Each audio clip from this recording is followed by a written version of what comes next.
돈을 막 집어넣어서 물가 상승 압력을 고압으로 막 밀어 올릴 때까지 밀어 올려야 경기가 살아난다. 그러니까 이것도 물가 상승 요인, 저것도 물가 상승 요인. 그래서 이번에 버블이 크게 올 것 같다는 말씀을 드립니다.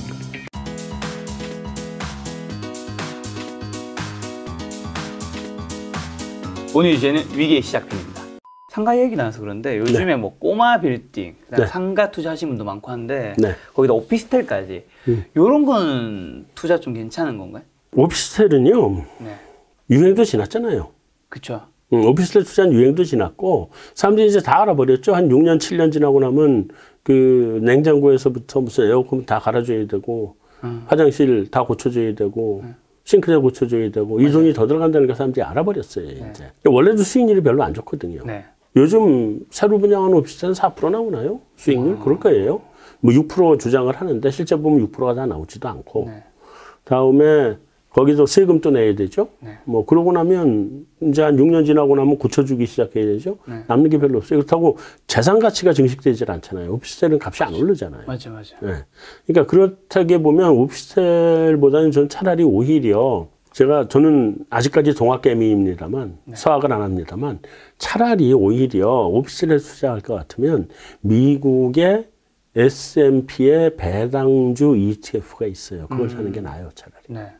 배당주 ETF를 사면 네. 그 배당 한 6% 정도 주고 다음에 주가도 한 6% 올라가고 그쵸. 이게 아주 장기 평균으로 놓고 보면 그게 그런 거거든요. 뭐 대표적인 걸로 SPDR인가? SPDR. 그렇죠. 예. 그런 것들이 있거든요. 네. 그러면 주가도 아주 장기 평균인데 이거는 근데 단기로 놓고 보면 그렇게 안 나오고 그렇죠. 아주 장기 평균을 놓고 보면 주가도 한 5, 6% 올라가고 그다음에 매년 배당도 한 5, 6% 주고 네. 그럼 오피스텔을 관리 해야 되잖아요. 이건 관리도 안 해. 사업이 내는 거니까. 그냥 사놓으면 돼요. 그럼 자기들이 알아서 관리비 다 떼가요. 네. 이게 다 관리비 떼가잖아요. 자기 떼가고 그 정도를 만들어 준단 말이에요. 그러니까 차라리 이거 해놓고나 있는 게 훨씬 낫지. 이걸 못 해요. 오피스텔은 나가면 계약서 쓰러라도 1년에 한두 번씩은 가야 되잖아요. 그렇죠, 맞아요. 그다음에 전화 옵니다. 이거 고장났는데 고쳐주세요. 맞습니다. 네. 제가 오피스텔을 굉장히 오래 살아봐서 압니다. 네. 여기도 오피스텔이고요. 그러니까요. 골치 아프거든요. 그래서 오피스텔은 그런 면에서 추천을 안 하고 네. 꼬마 빌딩은요. 상가도 마찬가지인데 네. 나쁘지 않아요. 좋아요. 근데 네.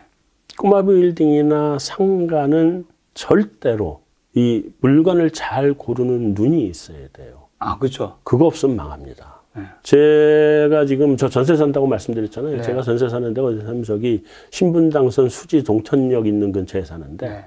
동천역의 바로 앞에 굉장히 큰 아파트를 지어서 분양했어요. 네. 그 상가도 있고 오피스텔도 있고 막 있어요. 네. 거기 상가 여러 개 있습니다. 네. 그거 준공된 지 벌써 한 5년 됐을 거예요. 사람들 들어간 지 5년도 넘은 것 같은데 네. 거기 1층에 가장 좋아 보이는 그리고 네. 가장 비싼 상가 아직까지 공실입니다. 5년 동안이요? 네. 5년도 넘었을 거예요 지금. 와. 가장 비싸 보이고 가장 좋은 자리인데 아직까지 공실이에요. 살 때는 가장 좋은 자리라고 샀을 거예요. 그렇죠. 상가는 이런 게 있어요. 상가는 코너에 있는 가게짜리 있잖아요. 그건 두몫입니다. 값이 2배예요. 그건. 왜냐하면 이쪽 면도 도로야면하고 이쪽 면도 도로야면하잖아요. 그렇죠. 코너에 있는 건 무조건 값이 2배예요. 한 면만 있는 거하고는 달라요. 이건 값이. 다르겠죠. 네. 노출이 되는 게 다르니까. 네. 그러면 그 사람들이 지하철에서 내려서 집에 가는 동선이에요.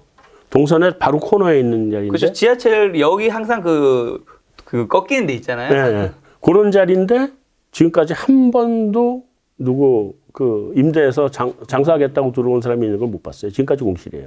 그러면 지금 그 오랜 기간 동안 관리비는 또박또박 주인이 내야죠. 그렇죠. 네. 그다음에 그거 살라고 은행 대출 받았으면 이자 나가야죠. 네. 이자 나가는 건 기회비용이니까 그렇다고 쳐도 관리비 꼬박꼬박 주인이 내야 돼요. 상가 굉장히 조심하셔야 되고요. 꼬마 빌딩도 마찬가지예요. 다 마찬가지 둘 다. 뭐냐? 얘네들은 뭐를 봐야지 좋은 물건을 고르냐? 네. 일단 사람들의 습성을 잘 알아야 돼요. 습성. 사람들의 동선이라고 하는 걸 잘 볼 수 있어야 되는데 네. 예를 들면 우리 어디 그 커피숍 이런 데 간다 뭐 할 때 1층에 있는 데 들어가지 2층 가기 싫잖아요. 카페는 2층 잘 안 가죠. 그죠? 2층 가기 싫잖아요. 지하 내려가기 싫잖아요. 뭐든지 무조건 1층이 가장 큰 선호예요. 그렇죠. 카페든 뭐든 간에. 네. 제 중국집도 1층이 선호고 2층, 3층, 4층 올라갈수록 선호하지 않죠. 그런 데는 보통 병원.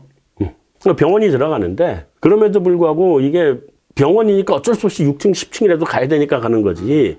이게 사람들이 6층, 7층 가는 건 별로 안 좋아하잖아요. 무조건 1층 좋아하죠. 1층보다 2층이 좀 낫고 지하는 싫어하죠. 네. 이게 사람들의 습성이에요. 네. 그렇기 때문에 상가를 분양하면 1층이 가장 비싸고 원래 옛날에는 1층은 땅값이에요. 네. 1층 분양하면 땅값을 빼요. 2층 분양하면 건축비를 빼요. 그리고 나머지 층 분양하는 만큼 돈이 남는 거예요. 상가 분양하는 거는. 요즘 그게 조금 더 이제 땅값도 비싸고 건축비 비싸져서 조금 더 많이 가야 되지만 네. 그렇거든요. 그래서 1층의 분양가에 2층 분양가는 한 절반 정도 돼요. 일반적으로. 그 정도 가는 게 일반적인데 그 이유가 뭐겠어요? 사람들이 2층 가기 싫어하는 거예요. 싫어하니까. 3층 나도 더 싫어해요. 마찬가지로 그런 것들이 뭐냐면 사람들의 선호, 그러니까 동선을 잘 파악하는 거예요. 네. 사람들이 자 맥주 마시고 노는데 16차선 대로 옆에 있는 맥주 가게를 갈까요? 그런 데는 안 가거든요. 맞아. 맥주 마시고 노는 거는 이면도로를 가거든요. 네. 그렇죠. 그죠? 근데 차가 가다가 주유소는 16차선 대로 옆에 있는 게 편하죠. 그렇죠. 그죠? 네. 그래서 그 상가는 위치에 따라서 사람들이 쓰이는 용도도 다르고 네. 사람들이 모이는 곳도 달라요. 네. 그렇기 때문에 그거는 아주 조심해서 잘 고르지 않으면 이건 잘못 고르게 돼요. 네. 그러면 수익이 안 나죠. 그래서 그 꼬마 빌딩은요, 그게 쉽게 덤비지는 마셔라. 그러니까 하는 건 좋은데, 왜냐하면 꼬마 빌딩은 수익도 잘 나고, 그렇죠. 그다음에 그 대지 지분을 가지고 있기 때문에 가격도 올라가요. 네. 그러긴 한데 이거를 잘 모르는 사람이 덥석 덤벼들면 네. 그건 잘못하면 크게 낭패를 본다. 또 잘 사면 사실 잘 사면 대박이죠. 이게 또 그 법인 사업자로 하면 네. 대출이 뭐 그러니까 잘 사면 대박이에요. 네. 잘 사면 대박인데 잘못 사면 큰일 난다. 낭패 본다. 상가도 마찬가지예요. 상가를 매매를 하시면 기존에 있는 상가 있잖아요. 네. 거기에는 이렇게 보면 사람들이 잘 모여서 많이 몰려오는 동네가 있잖아요. 거기 있는 상가를 사면 돼요. 검증이 됐잖아요. 네. 여기 사람들이 모이는 데다. 네. 그죠? 근데 신도시에 새롭게 분양하는 상가. 이거는 정말 어디가 지뢰밭인지 몰라요. 왜냐하면 사람들이 어딘가로 이렇게 모여서 놀아야 네. 매출이 장사가 잘 되고 네. 장사가 잘 돼야 월세가 잘 나올 거 아니에요. 네. 근데 어디로 사람이 모일지 모르잖아. 파악이 안 되죠. 네, 아직 짓지도 않았는데 네. 모르잖아요. 그거를 잘 볼 수 있는 사람은 상가 가서 분양받아도 돼요. 근데 그거 볼 줄 모르면 분양받으면 잘못하면 지뢰밭 밟는 거예요. 그러니까 예를 들어서 우리가 어떤 상가 타운이 이렇게 만들어지면 이렇게 길 옆에 있는 이런 상가, 이게 그쪽에 사람들이 모여서 술 마시거나 뭐 이런 자리도 별로 인기가 없는 자리들이거든요. 네. 근데 그리고 안쪽에 모이는 데가 이제 이면도로 쪽에 있는 게 사람들이 잘 모이는 데인데 그게 어느 순간부터 길 옆에 카페에 노천 카페 분위기가 바람이 불면서 이쪽이 오히려 더 이 선호되는 지역이 되는 경우들이 있단 말이에요. 그렇죠. 그러니까 이런 거는 사람들이 안 쳐다볼 때 누가 가서 받아놨으면 대박이 터진 거고 네. 그리고 뭐 안 산 사람들은 손해보는 건데 그렇다고 항상 여기가 다 그렇게 된다는 보장도 없거든요. 그렇기 때문에 그런 신도시의 상가들은 정말 케이스 바이 케이스예요. 그건 전문가들도 골라내기 힘들어요. 신도시는 일반적인 개인 투자자분들은 하지 말자. 안 덤비는 게 좋아요. 그럼 뭐 이런 수익형 꼬마 빌딩 상가 건물 좀 싸게 사는 방법은 있을까요? 쌀 때 사면 싸죠. 근데 싸게 사느냐 비싸게 사느냐의 문제를 가지고 두 가지 관점에서 접근하셔야 돼요. 싸게 사면 다 좋죠. 그러니까 아파트는 그 소위 모멘텀 투자라 그러죠. 우리 증시에서. 네. 네, 그런 것처럼 그런 모멘텀 투자를 하면 싸게 쌀 때 사고 비싸게 팔고 이런 걸 할 수 있어요. 네. 아파트는 그런 게 좋고. 네. 그런 그런 관점에 접근을 하시고 대신에 꼬마 빌딩, 상가 이런 것들은요. 값싸게 사기가 힘들어요. 왜냐하면 수익이 낮은 물건이잖아요. 값이 싸면 주인이 안 내놔요. 그렇죠. 싸게 나 같으면 팔겠어요? 한 달에 예를 들면 한 달에 알뜰하게 뭐 월 500씩 월 수익이 생긴다. 네. 근데 집값이 뭐 한 20억 하던 게 지금 10억으로 떨어졌다. 안 팔죠. 못으로 팔아요, 그렇죠. 그거를. 그래서 그런 물건들은 좀 비싼 듯하게 사야 살 수 있어요. 비싼 듯하게 사가지고 그래가지고 이게 월세를 계속 올려가면서 수익성을 맞춰나가는 거지. 그거는 싸게 산다 그럴 때는 주인이 워낙 급매물로 나오면 싸게 살 수 있는데 그런 경우는 만나기 쉽지 않고 만나면 좋고요. 만나기 쉽지 않아요. 그래서 그런 물건들은 그 적당한 가격을 주고 사겠다라고 생각을 하는 게 오히려 마음도 편하고 좋습니다. 다만 이런 건 있어요. 물건에 따라서 지금 당장한 사람들한테 외면받는데 이게 좀 지나면 이게 쓸 수 있겠다 하는 자리들이 있어요. 그런 물건들을 볼 줄 알면 그런 건 싸게 사면 좋고 하나. 그다음에 두 번째는 현재는 집의 구조나 뭐 이런 관리 상태는 이게 너무 낡아서 저게 제 값을 못 받고 있는데 내가 사가지고 돈을 1억이고 2억이고 돈을 들여서 건물을 깨끗하게 만들어 놓으면 이게 값이 확 올라가는 수들이 있거든요. 그런 물건들을 찾아서 자기가 들어가서 집을 고치는 방법. 이런 것들은 한번 고민해 주셔도 괜찮아요. 제가 듣기로 그 명동에 원래는 그 중국인 여행객들이 굉장히 많이 오셨잖아요. 근데 지금 명동 거리가 한산할 거잖아요. 당연히 한산하죠. 옛날에 비하자면. 근데도 그 건물 매도 비용이라 그 매도 금액은 그렇게 안 떨어졌다고 하더라고요. 안 떨어지죠. 유동인구가 사라졌고 월세도 지금 공시도 굉장히 많을 텐데 많아요. 건물 값은 안 떨어졌다고. 이게 전 너무 신기하거든요. 그러니까 말씀을 드리잖아요. 일단 이런 거죠. 이게 코로나 끝나면 다 몰려올 거잖아요. 2년만 버티면 되잖아요. 근데 이걸 내가 못으로 싸게 팔아야 내가 돈이 충분한데. 그렇잖아요. 버티겠다라는. 그럼 버티는 거죠. 코로나 끝나면 다시 몰려올 텐데. 이게 영원히 간다. 그럼 싸게 팔아야죠. 근데 영원히 갈 리가 없잖아요. 그렇죠. 또 한 가지 하나 더 다른 것도 말씀드릴까? 요즘 호텔 매물이 무지하게 많이 나와 있어요. 호텔이요? 왜요? 호텔 다 공실이니까 호텔 그 운영이 안 되잖아요. 그러니까 새로 지은 호텔들이 매물이 많이 나와 있어요. 싸게 헐값에. 근데 그럼 호텔 그거 헐값에 인수하면 괜찮을까? 여행객들이 돌아올 테니까. 그렇죠. 근데 여행객들이 돌아올 때까지 들어가는 비용이 있잖아요. 이거를 계산해 보면 싸질 않은 거예요. 그때까지 적자를 감내를 해야 되잖아요. 여행객이 언제 돌아올지 어떻게 알고. 그죠. 코로나 끝나요 오는데 앞으로 1년이 남았는지 2년 남았는지 모르는데 최소한 1년이라고 치면 1년 동안 적자 보는 비용을 감내를 해야 되잖아요. 그 돈만큼 더 때려 박아야 되거든요. 그러니까 지금 싸게 나왔다 해서 그걸 싸게 사는 거냐? 그렇진 않다는 거죠. 그 비용이 있기 때문에. 그런 거, 그게, 그래서 집값이, 부동산 가격이 싸다, 비싸다, 이거를 갖다가 단순하게 그렇게만 볼 수는 없고요. 한 가지 정도만 더 말씀을 드리면 보태서. 그렇기 때문에 방금 명동을 말씀하셨잖아요. 명동 같은 부동산은 우리가 뭐라고 부르냐면요. 중심상업지라고도 하지만, 그건 절대지라고 불러요. 절대지요? 그게 뭐예요? 그거밖에 없는 거예요, 대한민국에. 대한민국에 명동은 그거밖에 없잖아요. 그렇죠. 명동이 더 확장이 될 수 있어요? 확장 안 되잖아요. 그러니까 그런 건 절대지라고 불러요. 절대. 지존이라고요. 그게 정확하게 어떤 의미인지 궁금한 게, 예를 들면 이거는 마포면 마포도 절대지고 뭐. 마포 절대지가 아니에요. 어떤 마포는 마포를 대체할 수 있는 다른 지역이 또 있잖아요. 그런 의미군요. 명동은 대체 불가예요. 그러니까 절대지라고 불러야 돼요. 인사동 대체 불가잖아요. 그것도 절대지예요. 다음에 예를 들면 해운대 바로 앞에 해운대를 쫙 내려다보는 그 주택가. 절대지예요. 절대지죠. 왜냐하면 그 해운대 바다를 서울에 갖고 올 수는 없잖아요. 절대지. 제주도도 그런 면에서는 절대지 축에 들어가죠. 제주도. 뭐 이런 자기 이름 석자를 가지고 있는 땅들이 있어요. 그 북촌. 뭐 이런 것들도 자기 이름 석자를 가지고 있는 땅이라고요. 그런 데들은 싸게 못 삽니다. 그런데 뭔가를 하나 갖고 싶으시면 물건 나오면 비싸도 그냥 사야 돼요. 그러니까 사는 방법이 좀 달라요. 그러니까 명동도 마찬가지입니다. 물건이 나왔다는 것만으로도 고맙게 생각하고 사야 돼요. 특수한 지역이기 때문에. 그럼요.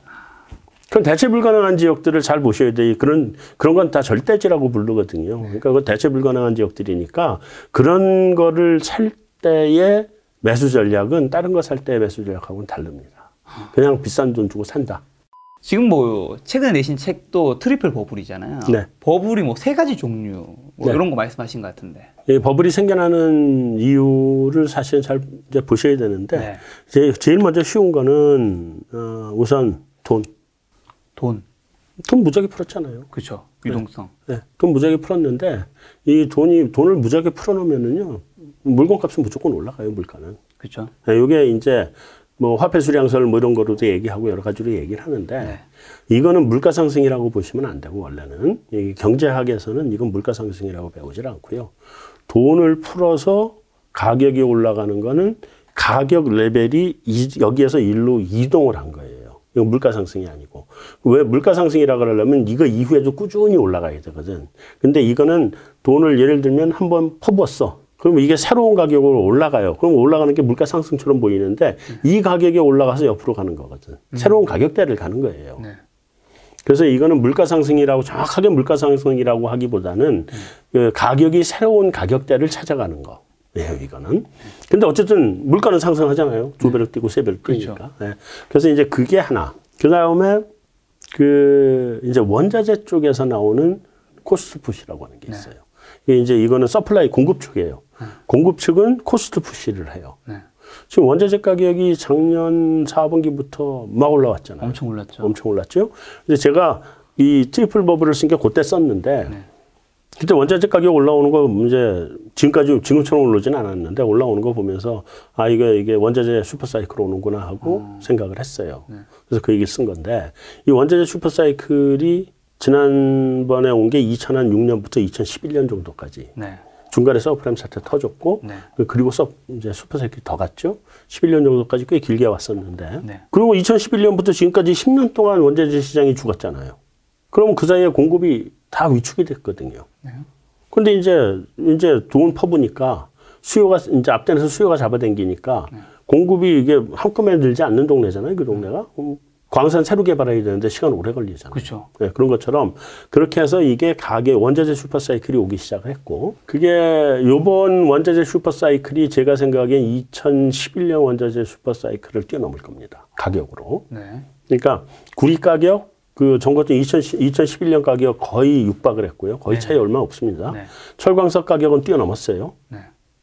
최근에 얼마 동안에 가격도 넘어버렸고, 그다음에 그런 애들만 올랐냐? 뭐 석유도 지금 65달러 이렇게 왔죠. WTI 기준으로. 석유는 뭐 많이 가면 70달러 간다는 거니까 거의 꼭지 다 왔고요. 일시적으로 80달러 갈 수도 있다는 얘기는 있어요. 근데 한 70 정도를 상한으로 보거든요. 쉐일이 너무 많아서 공급이 많았으니까.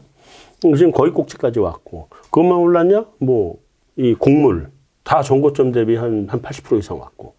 그러니까 이게 슈퍼사이클이 그쪽에서 지금 오는데 이런 원자재 가격의 급등이 소비자 물가에까지 연결되는데 한 6달 정도 걸려요. 그럼 작년 4분기부터 올라오기 시작했으니까 지금 소비자 물가가 올라서 나오기 시작하잖아요. 이제 영향을 받기 시작하는 거예요. 근데 그게 1, 4분기, 2, 4분기 들어와서 지금 피크를 새로 찍었잖아요. 그럼 2, 4분기에 들어와서 지금 4월, 5월에 피크를 찍은 가격은 언제 영향을 주냐? 6달 뒤에 10월, 11월, 12월. 네. 4, 4분기 가면은 영향을 또 줍니다. 그렇죠. 그게 뭐 한 6달 정도 걸리는데 이런 높은 가격, 이번엔 저는 지난번에 예를 들면 철광석 가격이 피크가 190달러 정도 됐는데 저는 그거보다 한 200달러 넘을 거라고 보는데요. 네. 그럼 이게 한 번 오면 한 2, 3년 가요. 못 가도. 네. 이번에 한 3년은 갈 것 같아요. 아무리 봐도. 네. 한 3년 간다고 보면 이 뒤에 3년 동안은 물가가 계속 높아질 거 아니에요. 그러니까 공급 가격이 올라가는 거예요. 지금 우리 그 마트 이런 데 가보면 무슨 뭐 플라스틱 관련된 것부터 시작해서 모든 게 가격이 다 올라갑니다. 지금. 그렇죠. 엄청 왜냐면 자기들 원가가 있으니까 안 올릴 수가 없거든요. 그렇죠? 그래서 다 올라갑니다, 이게. 그래서 코스트 푸시가 이게 와서 한 3년 정도는 갈 것 같다. 그리고 그 수준이 굉장히 높은 수준으로 갈 것 같다. 코스트 푸시가. 네. 그게 하나입니다. 그 다음에 이제 수요가 잡아당겨요. 이게 디맨드 풀이라고 하거든요. 네. 수요가 잡아당기는 물가가 와요. 물가 오는 건 원칙적으로 이 두 가지예요. 네. 코스트 푸시와 디맨드 풀. 네. 물가는 원칙적으로 두 개인데 지금 디맨드 풀이 올 텐데 이게 수요가 잡아당기면 물가는 올라갑니다. 네. 예를 들면 우리 마스크 대란 겪었죠. 네. 대표예요. 왜냐하면 마스크가 그때는 그 이전에는 하루에 예를 들면 100만 장 찍었는데 충분했어요. 그렇죠. 공장에 100만 장 찍을 공장만 있는데 갑자기 코로나가 오면서 마스크가 수요가 1000만 장으로 올라버린 거예요. 그러니까 공장이 찍어내질 못하잖아요. 그러니까 가격이 500원 하던 게 3,000원 갔잖아요. 그렇죠. 그리고 이게 공장이 지금 1000만 장 찍을 수 있는 만큼 공장이 늘고 나니까 가격이 다시 500원 내려왔잖아요. 그러니까 그게 그렇게 해서 수요가 갑자기 확 늘어서 가격이 올라가는 게 그게 디맨드 풀이거든요. 수요 견인이거든요. 확 하고 오는데 지금 수요 견인이 이제 올 타이밍이 됐어요. 네. 첫째, 사람들이 나돌아다닐 수 있게 됐다. 마음대로 경제 활성화할 수 있게 됐죠. 네. 거기다가 지난 1년 반 동안에 사람들이 갇혀 있느라고 못 쓴 돈이 있어요. 그렇죠. 저축했죠. 네, 저축률이 미국의 기준으로 보면 미국의 저축률이 장기 평균이 5%거든요. 네. 소득의 5%가 저축인데 그 저축률이 한 19%까지 치솟았었고 지금 한 10% 정도에서 유지되고 있어요. 그러면 초과 저축이 있잖아요. 그게 그 한 3조 달러, 4조 달러 된다는 거예요. 사람에 따라서 4조 달러 얘기하는 사람도 있고 네. 적게는 2조 달러를 얘기하는 사람들도 있어요. 근데 네. 2조 달러면 미국 연간 GDP의 10%예요. 미국 그 경기부양책 내놓은 2조 달러랑 똑같은 금액이에요. 네. 근데 경기부양책 나온 거하고는 다르게 이 초과 저축액은요. 곧바로 소비로 다 들어가는 돈들이에요. 딴 데를 거치질 않아요. 네. 경기부양책은 건설업자한테 가가지고 여기 장비도 사고 뭐도 하고 해가지고 사람들 소득으로 오는 데까지 시간이 걸리거든요. 그렇죠. 근데 이건 자기 가지고 있는 돈 그냥 써버리는 거예요. 그렇죠. 곧바로 소비예요, 이건. 네. 이게 소비가 돼서 소비가 확 늘어나게 되면 갖다 대려면 힘들잖아요. 공급이. 네. 예, 공급 능력이 따라와야 되는 거니까. 공급이 따라오기 전까지는 가격이 오르죠. 그래서 지금 우리가 이미 보고 있는 게 현대상선 주가 같은 것들이 네. 다 수요 개념이에요. 왜냐하면 컨테이너를 실어날 수 있는 배는 한정되어 있는데 저쪽에서 수요가 갑자기 확 느니까 이걸 늘어난 걸 2배를 지금 실어 옮겨야 되는 거잖아요. 자리가 없잖아요. 그렇죠. 그러니까 운임이 올라갈 수밖에 없잖아요. 이게 수요가 잡아당기는 운임이란 말이에요. 그러면 이게 운임이 올라가면 그게 또 소비자 가격에 또 반영이 돼요. 또 반영되겠죠. 그래서 이런 것들이 우리가 지금 보고 있는 건데 지금은 왜 예를 들면 HMM을 보는 거냐. 네. 저 원자재 가격부터 다시 말씀을 드릴게요. 경기가 살아나는 모양의 순서가 제일 먼저 반응을 하는 게 원자재예요. 그러니까 여기 예를 들면 우리 김 작가께서 네. 저한테 그 노트북을 하나 팔아주세요 하고 주문을 들어옵니다. 네. 그럼 저는 이제 그때부터 노트북을 들어가서 만들어야 돼요. 네. 그럼 이제 반도체를 사야 돼요. 그렇죠. 근데 반도체를 사야 되면 이제 삼성전자가 반도체를 만들어야 되잖아요. 그럼 삼성전자가 반도체를 만들려면 필요한 게 뭐 금도 필요하고 히토류도 필요하고 구리도 필요하거든요. 그러면 히토류 캐는 데다가 주문을 해요. 그러면 히토류가 뭐예요? 원자재잖아요. 그래서 경기가 살아나는 신호가 가장 먼저 나타나는 게 원자재예요. 주문을 여기부터 시작이니까. 제일 밑단이네요. 네. 그래서 원자재 가격이 올라옵니다. 네. 그러면 이 경기 살아나는구나. 좀 있으면 이제 이게 소비가 늘겠구나를 생각하시면 돼요. 이해됐습니다. 네. 여기죠? 그 다음에 이제 이 원자재를 삼성전자가 사가지고 반도체를 만들어요. 그 단계가 오고 반도체를 만들어서 이게 그 다음에 이제 제가 그 반도체 사가지고 노트북을 만듭니다. 노트북을 만들어서 어디로 보냐? 미국에 계신 우리 그 미쿡 김 작가님한테 배로 실어서 보내는 거예요. 굉장히 놀랍게도 배값이 오르죠. 제가 며칠 전에 노트북을 샀어요. 진짜 신기가 있으신 줄 알았어요. 네. LG 그램. 요거 어제 샀거든요. 그게 그렇게 움직이거든요. 그래서 지금 운임이 움직이고 있는 거는 원자재 실어나르는 운임도 있고 네. 그거는 벌크선들, 패노션 같은 데들. HMM이 움직이는 건 컨테이너니까 최종 제품이나 중간재가 움직이는 거거든요. 이것들이 움직이고 있다는 건 좀 있으면 저쪽 소비로 간다는 거예요. 그럼 소비 쪽에 소비대에서 잡아당기니까 소비의 물가가 올라가거든요. 네. 그래서 이 두 가지가 서로 만나잖아요. 네. 만나면 그 물가는 상상을 못할 정도로 치솟습니다. 이 슈퍼 스파이크가 나와요. 네. 이때에 다시 통화로 돌아가서 연준이 네. 금리를 올려가지고 이 통화를 흡수를 해줘야 되거든요. 그래서 수요도 좀 죽여주고 네. 경기도 좀 낮춰줘서 네. 이 물가 상승 압력을 좀 낮춰줘야 되는데 그죠. 연준이 금리 안 올린다는 거잖아요. 내년까지. 그럼 내년까지 금리 안 올리면 시중에 풀려있는 돈이 그대로 풀려 돌아다니는데 네. 물가가 얼마나 뛰겠어요.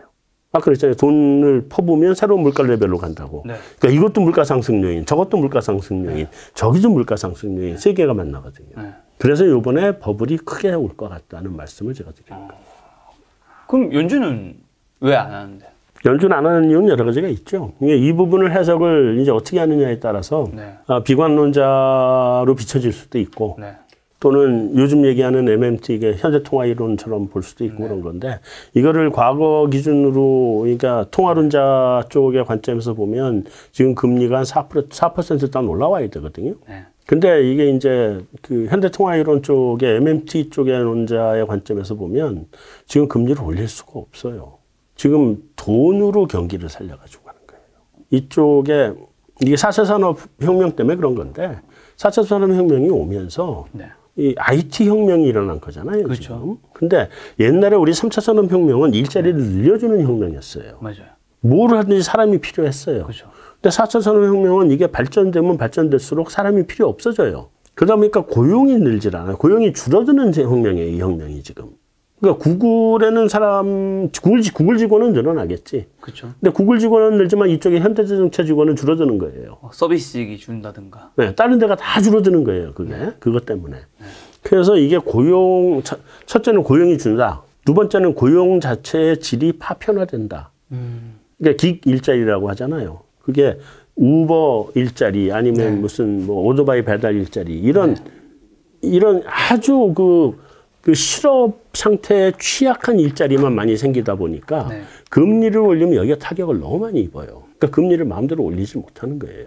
이제 이 경기를 살려내기 위해서 계속 저금리로 돈을 풀어서 경기를 살려가는 거다라고 생각을 하셔야 되고요. 그게 뭐냐면 뭐 여러분들이 나와서 아마 말씀을 하셨을 텐데 옐런이 얘기하는 고압 경제가 바로 그 핵심이에요. 돈을 막 집어넣어서 물가 상승 압력을 고압으로 막 밀어 올릴 때까지 밀어 올려야 경기가 살아난다. 그게 옐런이 얘기하는 고압 경제의 핵심이에요. 그리고 그런 것들을 어떤 관점에서 보셔야 되냐면 전통적인 통화론자들, 옛날에 밀턴 프리드만이라든지 이런 전통적인 통화론자들의 관점에서 보면 이게 말도 안 되는 소리인데 요즘에 현대통화 이론의 그쪽의 관점에서 보면 이게 정답이고 그럼 저는 어느 쪽을 지지하냐? 전 현대통화 이론 쪽을 지지하는 편이에요. 다만 요번에 다른 사람들하고는 좀 다르게 이번에 물가는 좀 올 것 같다. 버블과 물가는 같은 뜻이에요. 사람이 버블하고 물가를 다른 거로 생각을 하는데요. 버블하고 물가는 뜻이 같은 뜻이에요. 물가 올라가는 게 버블이잖아요. 물가가 낮은 거는 그 반대고 침체고. 그죠? 근데 물가가 100원 하던 게 1000원 됐어. 그럼 버블이라고 다 부르잖아요. 집값이 100원이 1000원이 됐다 버블이라고 그러잖아요. 근데 집값이 100원에서 1000원 온 게 뭐예요? 물가 오른 거잖아요. 그 둘이 똑같은 거예요, 원래. 똑같은 관점을 보셔야 되고, 그 다음에 이 버블이라고 하는 것에 대해서 아까는 부동산 쪽의 버블을 말씀드렸잖아요. 이게 이제 주식시장의 버블이나 부동산 시장의 본질적인 버블의 문제를 말씀을 드리면 모든 버블은 수요가 갖고 옵니다. 버블이라는 건 단기 버블이잖아요. 경기 사이클상의 버블을 얘기하는 건데 경기 사이클은요. 단기 사이클은 아주 장기 사이클은 발명이 만들어내요. 그러니까 자동차 발명. 1700년대 초반에 만든 우리 카트라이트의 방적기. 세계사 시간에 우리 다 배운 것들이잖아요. 뭐 증기기관 아니면 토마스 에디슨이 만든 전구. 그 GE가 아직도 그거 만들어 팔죠. 그렇죠. 그런 것들은 한 100년씩 세상을 갖다가 경제를 성장시키는 요인들이에요. 그런 애들이. 그런데 아주 단기적으로 들어오면 전부 다 소비자의 수요가 버블을 만들어냅니다. 그게 경기 사이클의 핵심이에요. 그러니까 수요가 제가 아까 수요단에서 수요 견인의 버블이 올 거라고 말씀드린 핵심적인 이유가 저축률이 높아졌다는 걸 말씀드렸잖아요. 저축률이 2배니까 이거 다 쓰려고 그러면 그렇죠. 그래서 수요로 올 거라고. 그러니까 저축률이 왜 2배로 갔을까요? 그 부분을 생각해야 되거든. 경기 침체가 오면은요. 사람들이 움츠러드는 거 아닌가요? 움츠러드는 거죠. 소득이 줄었는데 저축이 2배가 돼요. 말이 안 되잖아요. 소득이 줄면 저축이 떨어져야지. 그렇죠. 그러니까 저축이 2배가 되죠. 왜? 무섭거든. 무섭으니까. 그러니까 이제 자동차 살까 안 사고. 노트북 아직 쓸만하잖아요. 안 바꾸고. 자동차도 아직 쓸만하잖아요. 내년 내후년에 바꿔야지. 쓴단 말이지. 그렇죠. 모으거든요. 최소한의 소비만 합니다. 그래서 저축이 쌓이거든요. 그때가 말하자면 마이너스 버블이에요. 그 순간이. 마이너스 버블인데 어느 순간에 사람들이 괜찮겠네? 뭐 좀 써도 되겠네? 이러면 이제 노트북 바꾸는 거예요. 김 작가님도 바꾸셨다며. 아닙니다. 요즘 돈이 좀 많이 들어오는 거예요. 오해하지 마세요. 저는 게스트분들이 이제 가끔 뭐 주식 차트든 뭐 화면을 보여드릴 때가 있는데 아무래도 나이가 조금 있으신 분들이 있잖아요. 이게 먼저 작으니까 잘 안 보이시더라고요. 그래서 막 이렇게 보시더라고요. 저는 알겠습니다. 게스트를 배려한 막. 게스트를 위해서. 그래서 17인치 샀어요. 알겠습니다. 근데 그게 이제 좀 괜찮아진다. 소득도 괜찮아지네? 그러면 저축했던 걸 쓰잖아요. 자, 그래서 이제 무슨 문제가 발생하냐면 아까 이제 마스크랑 똑같은 상태가 오는 거예요. 마스크랑 똑같은 상태가 오는데 자, 마스크 100만 장이 필요했어요, 우리가. 근데 갑자기 1000만 장으로 바뀌었어요. 올라왔잖아요. 그럼 이 사이가 뭐가 됐겠어요? 공장이 10개가 있던 게, 이제 100개가 있던 게 지금 1000개로 늘었잖아요, 공장이. 늘었겠죠. 공장이 늘었죠? 코로나 끝났어요. 마스크 어떻게 돼요? 100만 장으로 내려오죠? 자, 이 공장 다 어떻게 해요, 이거? 이거 어떻게 해요? 이거 다 어떻게 해요? 줄도산인 건가요? 그렇죠. 이게 바로 구조조정 들어가는 거예요.